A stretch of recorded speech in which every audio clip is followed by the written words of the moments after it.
Hello, Infinity. I'm back, you're back, and welcome to a new year.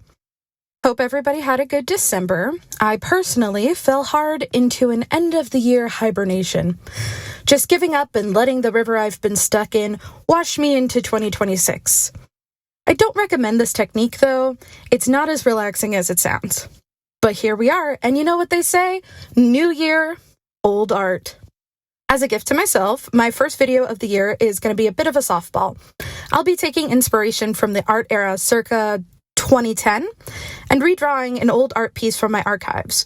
And by archives, I mean screenshots of my old Instagram posts. There's a possibility that the original drawing has survived, but it would be in my craft room doom pile. And I know better than to disturb the beast. That is a spring cleaning project for future me. Anyways, as you can see, I have attempted to complete this challenge on more than one occasion, only ever finishing the redraws twice, once in 2019 and again in July of 2025. But wait, that drawing was only 6 months ago. Why are you doing it again so soon? 'Cause I wanted to, for one thing. I also always want to make this redraw an annual thing. I just have a hard time remembering to do it every year. And to the skeptics out there who might think I may not have improved or changed my art in 6 months, you may or may not be right. But that's okay. 2025 was the first time I seriously sat down and finished a drawing in 3 years. And since then, I've been going absolutely ham. So logically, since I've been flexing those creative muscles so much, there is going to be a difference, even if it's just in my mindset. Now, allow me to introduce the guest of honor. Everybody say, "Hi, Sage!" Ah, look at that classic technique of hiding the hand behind the back. And of course, we have the crosshatch hair. Props to younger me. I honestly think her design is very cute. Even when my friend pointed out that the top of her dress kind of looks like the Pepsi logo. Ugh, critical hit, maximum damage. But seriously, there is a reason I like redrawing Sage. Her design is fairly simple and easy to remember, except for her necklace, but more on that later. Now, I'm sure you're all ready for the redesign, and so am I, which is why I made two. The first being more of an homage to the original. Call me a coward, but I did not go all the way back to lined paper and what I assume to be Crayola of some sort. I'm also pretty sure I did the line work with Sharpie. Wild times, man. Maybe next year. Instead, I busted out my easily accessible arsenal of physical art supplies. I felt it only fair to use the tools that younger me had to look forward to in the future. Laying out my sketch here, I wanted to try to age Sage down a little, going off of her mischievous grin and wide eyes, and playing into the fact that I'm looking at an old piece of my childhood. And by childhood, I was probably in 8th or 9th grade when I drew Sage originally. For those curious, no, I would not have classified myself as a furry back then. But I was an avid enjoyer of fiction and fantasy, from online fan fictions to my graceful high dive into anime. If it was a representation of any reality besides my own, I was there, casually enjoying, never staying long enough to get stuck in the fandom culture. I was, however, most assuredly cringe. And though I can't look back at those times without needing to immediately pick up a distraction to force the memory back into the vault, they do hold a special place in my heart. That little dork's joys and interests would someday morph into the dork I am today, which is wild. Ah, maturity, self-reflection, it stings. 'Tis the season, though. Back to my silly little wolf girl drawing. I wanted to tweak her outfit just a smidge to reflect who I imagined Sage would have been in her younger years. To keep the theme of the dress, I went with a tie-dye spiral, trying to rid myself of the soda pop allegations. It kind of reminds me of camp shirts, which I have many memories about. I also added more twirl and flow to the skirt, going with a pleated skirt instead. As someone who has worn many skirts, the best part is spinning at top speed to see how much of the fabric would fly up and spread out. Sage definitely would have been one of those kids that tried to run in a straight line immediately after making herself super dizzy. With her simple design, I get to take more creative liberties, allowing me to highlight what I've improved on in my artistic journey. For the first redraw I did, I wanted to show that I've been trying to do more dynamic poses, and I was no longer scared to draw feet. With the second attempt, I had wanted to play around more with environments and backgrounds. Of course, never finishing it because I started working on it on vacation and lost all motivation as soon as I got home. The third attempt was showing off my advancing digital art skills, but there was something wrong with the face proportions, and I ended up abandoning the entire thing with hatred and vitriol. And as I've said before, my most recent attempt was after an extended art hiatus, and I really just wanted to gauge where my art skills were after all that time away. This time around, I wanted to take some inspirations from my past redraw attempts and incorporating and expanding on some of my favorite aspects. For the physical media piece, I decided to primarily use my water-based brush markers over my acrylics because they had a wider color selection. I knew playing around with the hues and saturation of her dress will help me in my quest, but also de-age Sage as well. I ended up going with warmer, lighter tones because those bright colors are associated with younger fashion in my brain. Sage didn't have an eye color in the original piece, so I picked a fun teal to work as an accent color. I also spent some time picking out the right skin tone, making sure I didn't accidentally give her orange skin because the color on the marker lids weren't always accurate. I made a little swatch palette to make sure that everything worked together and labeled everything because I was racing against the winter daylight and didn't know if I could do everything in one sitting. Here's my formal apology for the wonky lighting. I hope I can fix it before my next in real life art adventures. While coloring her with water-based markers, I started with all my lighter tones first on the areas I was most confident about, since it's easier to color mishaps with a darker color later. Yes, I am aware I covered her eyebrows, but that's what strategically placed bangs are for, which I really like. She looks so cute if you ignore the soulless, blank voids of her eyes. The skirt was also giving me more trouble than expected. I kept losing the forms of the pleats without line work, even when I brought in the darker purple to try to show some form with shadow. As much as I admire lineless styles, I'm a line work artist through and through. I worked my way around the rest of the piece, really avoiding the shirt because I had an idea of how to do the tie-dye, but very little confidence that it would actually work. Especially because the pattern had to look like it was wrapped around a 3D form instead of superimposed in space. Going with the classic spiral, I gave myself a quick guideline, then began feathering around with quick strokes, trying to leave space to come back with the red afterwards.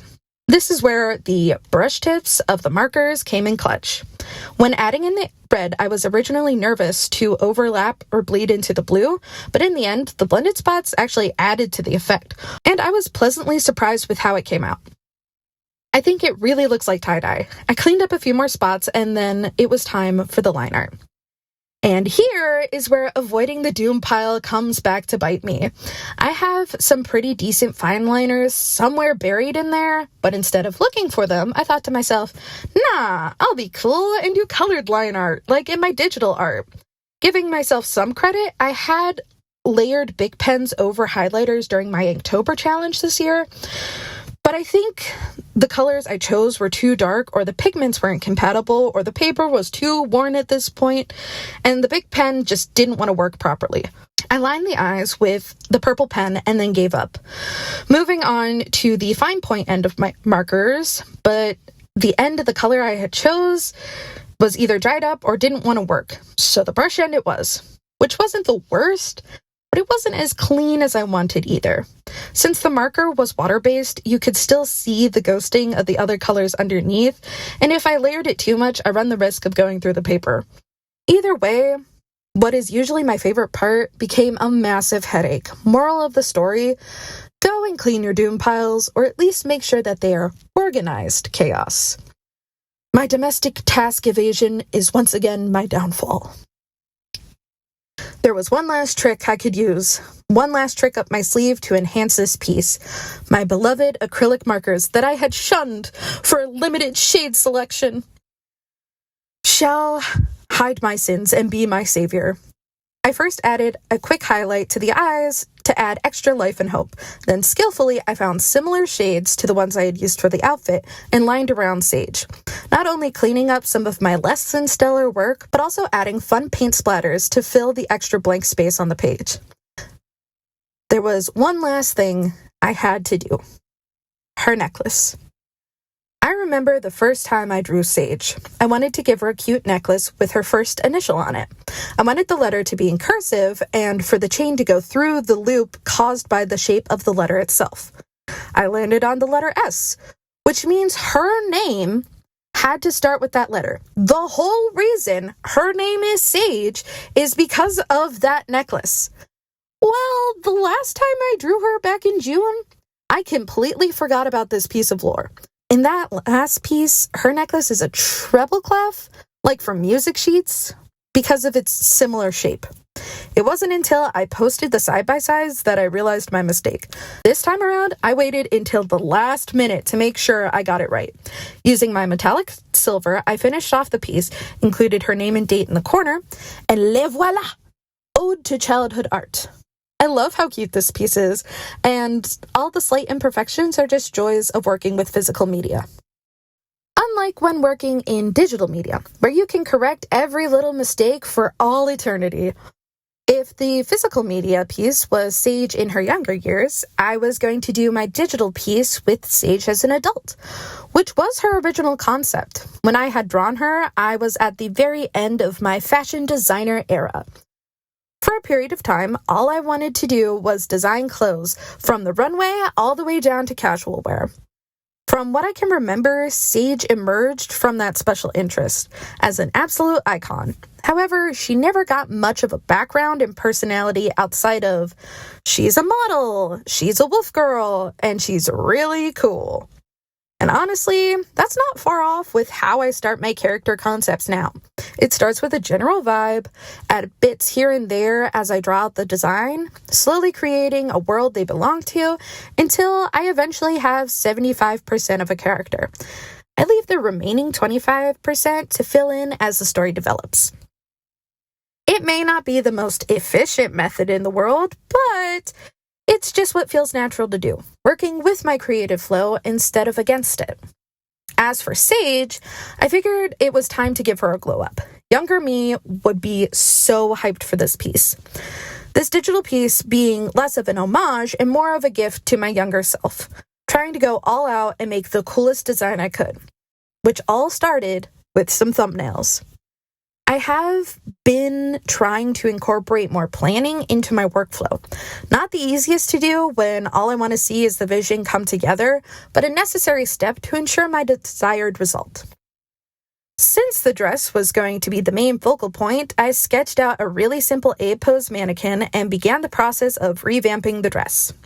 Trying to preserve the original concept of the red and blue top mixing together to a purple bottom, but moving away from graphic tee into something more gala-worthy.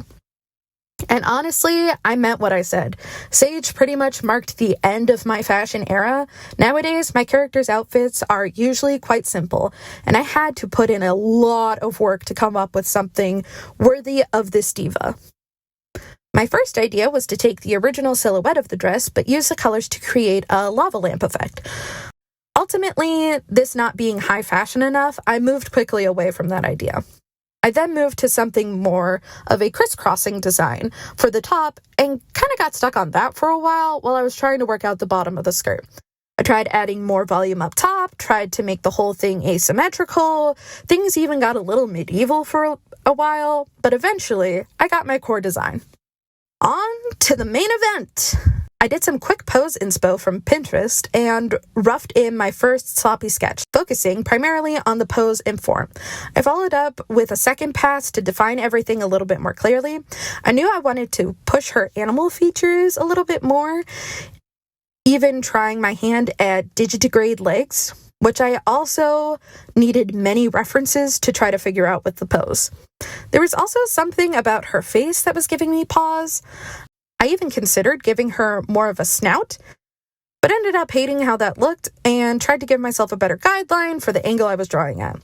trying to perfectly align the bridge of her nose. However, in the end, Sage's design as a character was once again upstaged by what she was wearing. So I finally moved on to the part of her design I was way more excited for. Her hair shape also gave me some issues. I have been trying to work on my general shape language, but I also wanted to keep her wavy hair texture from previous iterations. In the end, I don't think I executed that very well either. Regrettably, the dramatic swoosh was also lost in the end. Maybe if I do this again next year, I can make sure to give Sage the person more dedication. It would be at this point in the process I would normally do my final pass of the line art, but I chose to lay out my flats instead. A little note about my workflow. For speed and layer management, I typically have one layer for line work and one layer for flats. However, since I wanted the top to be sheer, I had to make sure that everything that was part of the dress had its own layer. And since I was already going the extra mile, I separated the hair, shoes, body, and accessories as well, which would eventually come back around to be a pain in the butt, but I got it all to work out in the end. Separating all the individual parts really had me feeling like a VTuber model designer, but watching a professional work, I am immediately humbled with my measly 5 layers. After I'm happy with my color selection, I do a little bit of cleanup and I go through the slow and meditative process of determining which lines belong on which layer. I even made a last-minute change to the dress, adding a collar to the blue side to make it feel more balanced with the red, since the red sleeve is longer. Many thumb and wrist cramps later, I get to do the fun part. Starting with the skirt, I add a clipping layer and add a lighter gradient going down, adding more dimension and elevating the level of class on the skirt. I love how well it all worked out, that I repeated the process on the top 2 pieces as well, but just slightly more muted and subtle. I also go in and add some defining folds to the blue top with a soft water brush. There's also something very important to add to the dress. Sparkles! This tool here is perfectly made to add a random sprinkling of glitter. Not that it's super noticeable in the end, but with each different piece of the dress, I actually used a lighter version of that particular piece's color when doing the glitter. So the red part has a very light pink, the blue part has a very light blue, and the purple has an incredibly desaturated purple. You can't really tell, but I can tell, and it makes me happy. Using the same water brush as before, I go in and add blushing. And I gave myself a quick crisis about whether or not her anthropomorphic body parts were bare skin or covered in fur. I tried to distract from my sins as I added another gradient on her legs with her hair color, trying to imply fur. I believe it was the lesser of 2 evils. In the end, I choose to ignore the implications of my actions. Speaking of hair, I used the same trick as before, using the color sliders to pull the highlights and shadows from the main hair color. My favorite water brush continues to add texture and depth with the colors, and I go in with the Q-tip smudge brush and blend everything into infinity. For her jewelry, I gave her some loop piercings all the way down one ear to add back in the cool factor. I also include her simple black bracelet from the original piece. Finally, to apologize for messing up the necklace the last time, I added some very subtle bedazzlement. Shading time! I group all of the layers together and add yet another, you guessed it, clipping mask. With my trusty water paintbrush, I take a navy and slap the color in anywhere I think there would be shadow. Blending it all out again, I set the clipping mask layer to darken and lower the opacity just a smidge. Wash, rinse, and repeat for the highlights, but with a bright pink color and setting the clipping layer to addition instead. Last step was to give the piece a simple background. Should I have waited to do my lighting until after the environment? Probably, given the fact that my goal for the background did involve some not-so-simple lighting effects. My idea was to give the impression of a fashion runway with some bold mood lighting. Nothing too detailed, but still allowing me space to try something new. A brief color theory lesson to explain the chaos that is about to ensue. In elementary school, we are taught that the primary colors are red, blue, and yellow. Mixing 2 of these colors together gives us either green, orange, or purple, aka the secondary colors. Well, with your average digital art program, to be prepared for printing, we are typically working in the CMYK palette, unless specifically set to a different setting, which means your primaries are cyan, magenta, and yellow, and key, which is black, but ignore that for now, which leads your secondaries to be red, green, and blue. That is issue number 1 when it comes to this background. For you see, my idea was to have one beam of magenta light coming in from the left side and a beam of cyan light coming in from the right, at the point in which they overlap, becoming a purple catwalk underneath Sage. See the problem? Irregardless of all the shenanigans I would get up to in attempts to make this idea work, the overlap was never going to be anything other than a light blue, not the deep, rich purple I was hoping for. Sure, I could have just faked this effect easily just by blocking in the colors and lowering the opacity just a smidge, but I was being stubborn. And guys, I played with so many different layer types, eventually learning that there are even more layer types that I had to go in and manually toggle on. I landed on the hard lighting mode, if anybody's curious. Unfortunately, that made the whole piece look a little faded, and almost like it had this weird film over top of it. So after taking a break to give my eyes some space, I labeled and exported the piece onto my phone and tweaked it with the basic editing photo app until I was happy enough to be done. Mostly just boosting the contrast and adjusting some hues and saturation. I could have done the same thing in the art app itself, but I was much more confident with my photo app. And at this point, I just want it to be done. Ta-da! Here she is, my diva. And you know what? I am in love with the new dress design. It is nothing like what I had in my head, but I am so very proud of how far I've come into my art journey.